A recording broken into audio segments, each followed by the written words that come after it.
How do you get an afternoon nap in for your little one? Hi, I'm Nikki. I'm a pediatric sleep consultant and one of the founders here at Little Ones. Afternoon naps can be a tricky thing. Once your baby is approaching 6 months old, they're going to go through a nap transition. So ideally up to this point, they're on 3 naps a day. Pretty consistent naps, a morning, a lunchtime nap, and a late afternoon nap. Around 6 months, we lose a nap. So we go down to a 2-nap schedule. And that late afternoon nap is the first one to go.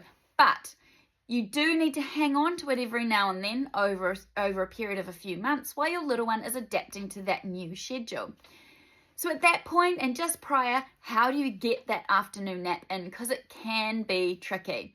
If you're convinced your little one still definitely needs a nap at that time, you would be aiming for a very short nap, like 15 minutes, because any sleep in the late afternoon at that age is really going to impact their bedtime settling and their nighttime sleep. So you've got to make sure that they're definitely needing that nap and then keep it really short. So what I used to do with my children is that is a really hard nap to get. It is a hard nap. Your little one might have napped well during the day and so is just fighting that nap, or they may be overtired, which is why they need the nap, and then they're going to fight it because they're overtired. So at that nap, I would always say do whatever it takes to get them to sleep. It's a good one to go for a walk, get them to sleep in the stroller, even go for a drive and get them to have that little power nap in the car. I have 3 children, and at that time of the afternoon, evening, it was usually a pretty busy time in my house. So the baby would go in a front pack or a carrier, and I would just do whatever I needed to be doing with the other kids. It might have been getting their dinner ready or doing a bit of housework or chasing around after them. The baby was just napping in the front pack, and it was a really easy way to make sure she napped, because babies will pretty reliably fall asleep in a situation like that.